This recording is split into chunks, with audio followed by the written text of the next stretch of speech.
platinées, des bougies. Alors on regarde, j'ouvre le capot, instinctivement je défais le delco, je regarde les vis platinées, je dis le problème c'est ça. Les vis platinées mangées jusqu'à l'os. Plus rien, plus rien, plus rien, plus rien. Irréparable. Quelquefois on grattait un peu, et puis ça repartait. Mais là, impossible. Impossible, impossible. Ils étaient offerts. Et puis, je vois une petite lumière là-bas. Je dis, tiens, il y a un Grageot qui est en train de travailler dans son garage, on va lui demander. Je vais vers le garage, il parlait un peu l'allemand, je parle avec lui, je lui montre les vis platinées, oh, das Punt, das keine Punt. Il dit, ici, tu ne trouveras pas les Punt, les vis platinées, c'est impossible. Ça n'existe pas. Il dit, peut-être en Allemagne dans un musée, il me dit. Ah, mais il me donne du courage. Peut-être dans un musée en Allemagne. La tête basse se repart vers les copains. Je dis, écoutez les frères, on ne va pas dormir là, c'est un village, il y a 30 maisons. Il n'y a rien pour dormir, rien. On va trouver un espèce de taxi, quelque chose. On va abandonner la voiture, le camion, et puis on va essayer de se faire conduire jusqu'à une ville un peu plus proche. Il y avait une ville à peu près à 70 km. Brașov, on va essayer d'aller jusque là-bas. Et puis d'un seul coup, on était désespérés, on regardait le capot ouvert. On se disait, comment faire? Et il y a un vieux monsieur qui vient, 11 h du soir. Un vieux monsieur vient avec un grand paletot. Pour moi, il était vieux, c'était dans les années 70. Peut-être qu'il est plus jeune que moi aujourd'hui, mais à l'époque, je le voyais vieux. Maintenant, je vois tous les autres vieux, mais les vieux, pour moi, ils ont 100 ans. Hein, j'ai 72, moi. Alors maintenant, quand quelqu'un qui a 72, c'est pas un vieux, c'est un jeune. Alors, le vieux monsieur arrive avec un grand paletot.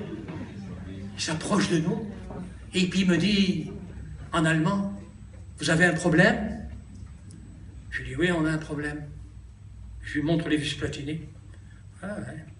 Il fouille dans sa poche, écoutez bien. Il fouille dans sa poche. Dans la poche de cette espèce de vieux paletot qu'il avait sur lui. Il sort une petite enveloppe, grande comme ça, je la revois devant moi, transparente, comme du cristal. Et à l'intérieur, des vis platinées. Et il me dit, c'est ça que vous avez besoin? Et il nous donne des vis platinées tout neufs, jamais servis. Ça venait pas d'un musée, ça venait du ciel. Il nous donne des vis platinées. J'ouvre, en déchirant le plastique, je les sors, je compare nos vis platinées avec les vis platinées qu'il me donne, c'est exactement les mêmes. Tous les frères qui étaient là autour du camion étaient là, sous le lampadaire, en train de regarder.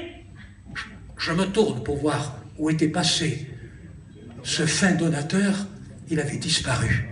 Je dis aux frères, courez vite dans les rues, cherchez-le, qu'on lui dise combien on lui doit, pour le remercier au moins quelque chose. Ils ont cherché partout pendant un quart d'heure, exactement comme les fils de prophètes, quand Élie a été enlevé au ciel, et qu'Élisée leur a dit, n'allez pas, c'est pas la peine. Ils ont cherché toute la journée. Pendant 24 heures, ils ont cherché où était passé Élie. Et il a dit, je vous avais bien dit que c'était pas la peine. Mais nous, on a envoyé quand même quelqu'un pour aller chercher un ange. Un ange, vous avez beau lui courir après, n'ayez pas peur, vous le trouverez plus.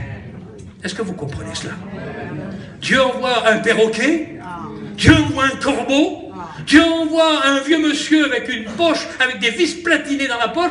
Dieu fait ce qu'il veut, Dieu fait ce qu'il veut, et il peut faire ce qu'il veut ce matin. Il peut faire ce qu'il veut ce matin. Il peut t'envoyer un ange, il peut t'envoyer un corbeau, il peut t'envoyer une bénédiction, il peut t'envoyer un mot de Dieu, il peut t'envoyer ce qu'il veut, ce qu'il veut, ce qu'il veut. Mais descends à Guérite, descends dans sa présence.